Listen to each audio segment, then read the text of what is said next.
Hi team and welcome back. In this video I want to look a little bit about customization. I think I'm a reasonably good painter and nothing particularly brilliant. When it comes to customization, that's really a passion of mine. I love using old bits and trying to find new models that I can kind of Frankenstein together to make brand new models and something unique or different that I can put in my army list. Often just to really give it a little bit of flavour, as you'll see. What I'm going to do is talk you through some of the things that I've made and why I've made them the way they have and how I use them within the game. Usually often just to give flavour, just to put something on the board and actually say, look, it's a thing or an objective or etc. So without further ado, let's go and have a look. This is really one of my first projects that I did. I had a Land Raider and it had an accident on the other side. You'll see this. So -1 Land Raider, so I thought.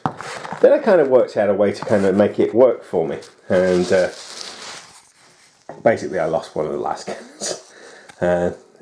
And what I did instead was I added these Tyranids to the side to make it look like it was basically under attack from Tyranids. They were on the side and clutching, and if you look here, there's a guy trying to shoot him off. And it gives a lot of flavour to it, and actually whenever I play this, people do come and have a look and go, what the hell's going on there? It's a great example about how things can happen to models. It's going to happen. They are plastic, they aren't real tanks. But a good model maker is able to work with things like that, slips, stuff that you're missing, and try and make an interesting model. A model actually. Before this was just a model. Now it's a model that kind of has a bit of a story to tell. I absolutely love that. And it's workable. If you actually look through some of Cameron's Rough Riders are probably some of the best Rough Riders I've seen. Just because he's taken, we had a few of these Tyranids left over from a friend of ours, Steve, who kind of gave up in the hobby, and he kind of half did a Tyranid model army, and then kind of gave up. And so there's a few kind of overrunning his Imperial Guard lines. If you look at the front of next time he does Rough Riders, there are a few like dead Tyranids on the lances. It's just fantastic. But it's a good example of how kind of with a bit of imagination you can really tell a story with your models. And this again is one of the first models I started playing around with. We had a leftover Lehman Russ barrel, and we were really short at the time on Lehman Russes. I think Cameron had a grand total of 2. I think he's got something like 5 now. So we just kind of wanted, could we buy a new Lehman Russ? It costs $90, and what I wanted to do is I wanted to just kind of make my own Lehman Russ proxy type of thing, and we took a Walker Bulldog at 1:35 inch scale. And it looks just really good. This is called Creed's Fury. And, rocket launcher, ammo boxes, some Imperial signals here, a smoke detector. Just generally kind of threw things on to comms, Foxcaster, isn't it? Yeah, Foxcaster, more Imperial signals, more smoke launchers. Put a couple of I think heavy bolters at the front, and then a las cannon. The only problem is, if you look carefully, you'll see that I have actually installed I had to basically shave this to fit the turret barrel at the end, but I made a slight miscalculation and it's gone on sideways. But still, it looks really awesome. And that's, in actual fact, we're thinking of using that as an escalation model if we can find an appropriate one. Because if you actually look, it's actually quite significantly bigger than the proper Lehman Russ. So if I turn them sideways, you'll see this. It's a lot bigger. In actual fact, I do kind of prefer that look. I mean, some of this comes back to how I got into the hobby. When Warhammer 40,000 first came out, there weren't really any tank models, and there was only rough tank rules, and you were really encouraged to go out and customise things yourself. This was before Games Workshop had got the many models it does now. and it was kind of great to be told to go out there, kind of find what you can, improvise. And I think wargamers from my era are kind of used to that. You kind of, let's just go out there and convert stuff. It's a shame in a way that Games Workshop, so many tournaments now you can only have 100% official Citadel. I mean, there's a business reason for it, I know. But I still think it's a shame that we're kind of curtailing that imagination a little bit. We still own a lot of proper Games Workshop products. But we do love just supplementing with a few things. It costs it's $100 investment, New Zealand dollar almost, to get a Neiman Russ. But it's really fun to just splurge $30, $40 on a cheap tank and kind of like customize it and see what you get. Now, I'm sure this is all too familiar to many of you. It is actually, yes, indeed, it's Darth Vader's TIE Fighter. Again, we were going to throw this. We were just kind of going to throw it away because we'd lost. It's supposed to come with a base and it's supposed to have sounds and things. And we're like, yeah, clear it out. It's a toy. It's not a model, it's a toy. This is a toy, and so is the next item that I'm going to show you. However, but with a bit of paintwork and a bit of precision painting, you can really kind of bring it out, because there's plenty of detail here with a bit of washing, a bit of dry brushing to really come in. We've glued up some of the hatches. We've added on like a las cannon and a rocket launcher, and it really is the business. Now this, I'm not planning to fly this in, but I just like the idea of, okay, we've got a scout ship down there, and we're going to send our men over to kind of like look at the scout ship and try and retrieve some data. And this thing is actually really kind of cool. Let's go and have a look. Just realised that I kind of need something in shot to give you an idea of scale. So let's put a good old trusty sergeant there. You can see that looks perfectly to scale. And to me it was like, do we keep this old toy or throw it away, or do we kind of like paint it up and we actually start using it again? So I'm really, really pleased to be getting that back and really getting some use from it. Again, this is one of Cameron's old toys. It's a little, I guess I'm going to move it out of the way, a little thing that kind of went up, and it used to have it made noises, which stopped making noises ages ago. It is, just put that guy there. It is just absolutely fantastic. Again, it came in an awful colour scheme, yeah. But there was you can see here there's enough cracks and detailing to really take the paint well. I think in some areas I put super glue over first so that the paint would take in just a couple of bits, but it just looks really cool. Again, the idea for this is not something that we're going to kind of use it as a vehicle or something. It's just there for some scenery. We've got a big vehicle. There's a big down starship. You've got to run to the starship, and it gets you away and off the table and up and away. Cool. Now, one thing I've tried time and again to try and get to put into our games, just to give a bit of scenery, is something pretty basic. A tractor. And would you believe that tractors are known impossible to get at 28mm scale, and certainly and look proper. But a tractor is, in Warhammer or whatever, a tractor kind of signifies kind of farming. So it's great to have something like that on the board. It kind of gives a lot of flavour. You put a tractor outside the building, suddenly that building becomes a farmhouse. Brilliant. This is the best. This is a kind of space tractor I came up with, and in actual fact it's the chassis from a Tiger tank, and I actually used the turret on my next model that I'll show you. And you just kind of said, okay, well there's a little recess here for someone to climb in and kind of drive it with the head out. It's got a radio on. I think this I actually envision this more as like an airport tractor that kind of goes and pulls vehicles around on the airbase. Again, we just use this as for scenery and for making out a base to look like a base. It looks cool.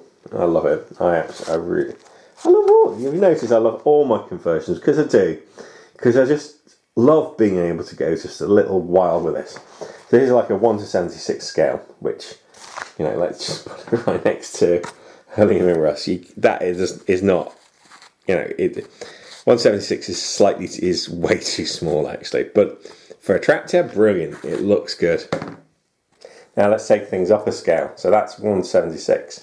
This baby in the back is 1:35, and I kind of wanted to make my own Bane blade. Really, you know, I spent $100 actually on all the little features to make this. In actual fact, it probably would have been cheaper to try and buy a second-hand Bane blade. But again, I love kind of the inventiveness and of this. This is an Israeli tank. It's pretty darn big, and lots of it's custom, and most of it's customized. You can guess I'm running quite short smoke launchers now because you've seen them on quite a few vehicles. A big iron cannon there. We have that's taken from a Forge Father, a Mantic Forge Father Kenner, but it just looked the deadly business to me. This is part of the Tiger tank with an assault cannon, and if you look back here, you can see these two parts are from a Churchill, and it's got kind of last cannons on the end. Some exhausts from Lehman Russes, I believe, actually some spare things that we hadn't used.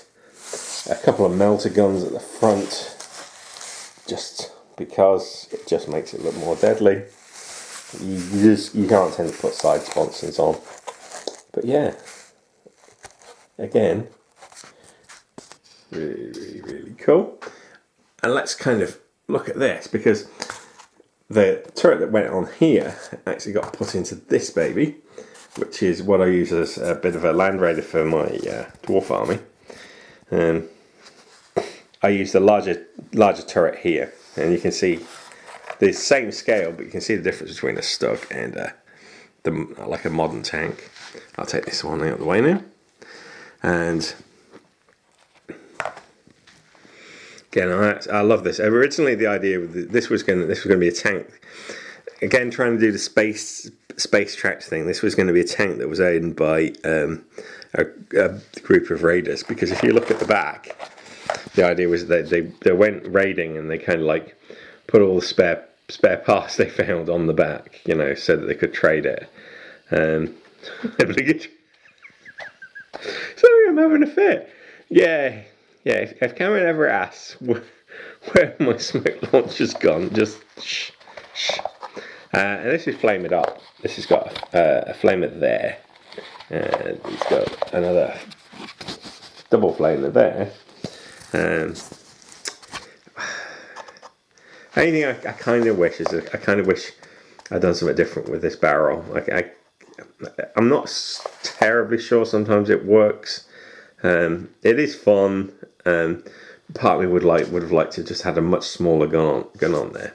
And it was really quite tricky, because if you look carefully, you can see I've kind of made some springs up just to really hold this gun in place, because it was just too massive. And I'd sealed it all in, and then found out I'd done something stupid with the gun, and it was like, oh, I don't really know what I can do with this. But I kind of want to build another Stug, because Stugs are just a very iconic tank of the Second World War. And people just, I think people like me just love them to bits, because they've got a really cool look. You know, and just kind of perfect as a sub Land Raider, really. I mean, most of these are just done for aesthetics, you know. Again, with a dozer blade on the front, because why? Because it looks cool. Do I need another reason? I know theoretically, you know, we don't really play it with a bolt dozer blade on the front, but it just looks so cool. Just and I've just, I just loved going wild with this. So you've got something I don't even know what that is from one kit.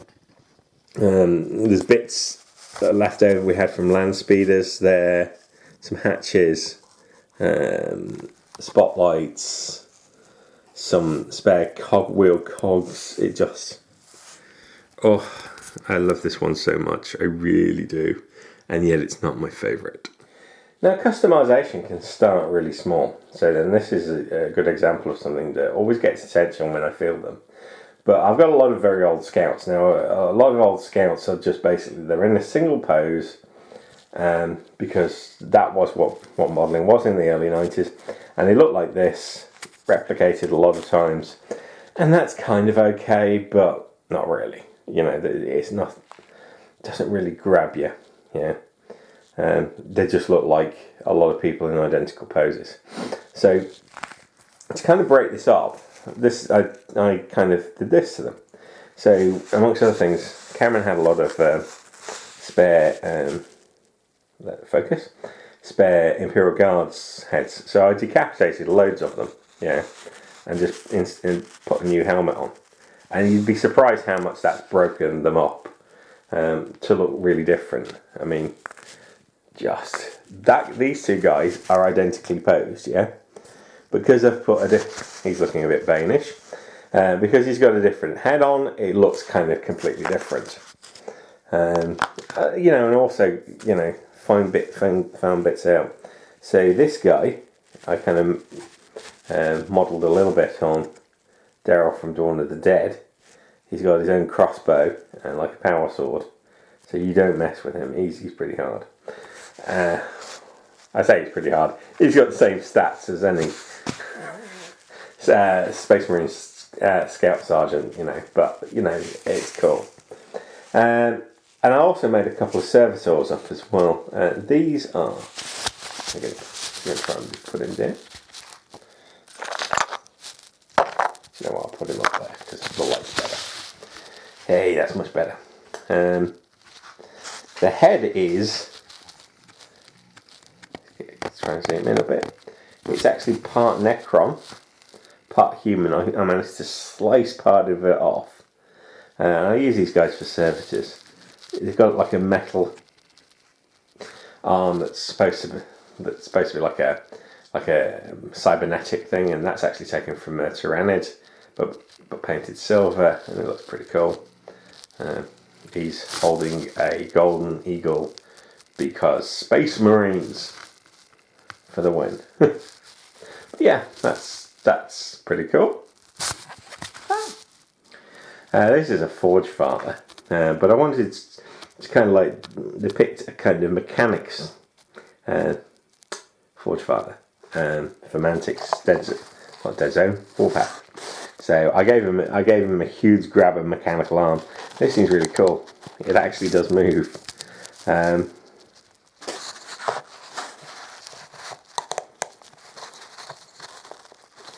what that is, that's actually part of a Robotech, because we've cannibalized a lot of Robotech for general parts, and it's a claw from a killer can put together just to make that, and it looks pretty cool. And as you can see, he's got a little remote control in his hand, so he can control how the arm operates. Yeah, simple stuff. Yeah, but it amuses me. Now this is a 1-35 light armoured car that I thought I'd be able to use as a bit of a Predator sub. But if I put a kind of guy next to it, you can see actually this is way too small. And then now what I do is I just use this as a kind of land speeder for my Space Dwarfs. What can I say about this? There's one thing I need to. So it's based on the German armoured car. One thing is I follow the instructions religiously, and then and the best thing about conversion is what you do is you go through the instructions and you follow them religiously up to about halfway, and then you go nah, and you do everything from that point if it appeals to you, because you kind of you make lots of changes. I love this, and in actual fact, with Mad Max now, this thing could not be any more Mad Max. You know, it's got cannon, you know, adjustable cannon, souped up engine, various instruments. God knows what they're supposed to do. You know, a ram at the front, spade in case of digging yourself out, a hammer for kind of like hammering things on. The really funny thing is, we looked up the actual tank in the Second World War, and in actual fact, you drive it this way. That's the front. It looks ridiculous, but that's actually the way you drive it. And I looked at it, and everything was glued on and painted, and I went, oh, yeah, it just does not look right that way. Yeah, that way. This is Road Warrior country, you know. Fury Road, you know, absolutely awesome. Get out of my way. You know, I'm Mad Max. Yeah, it doesn't do it the other way around. But Cameron just still loves it to kind of pull my leg about that.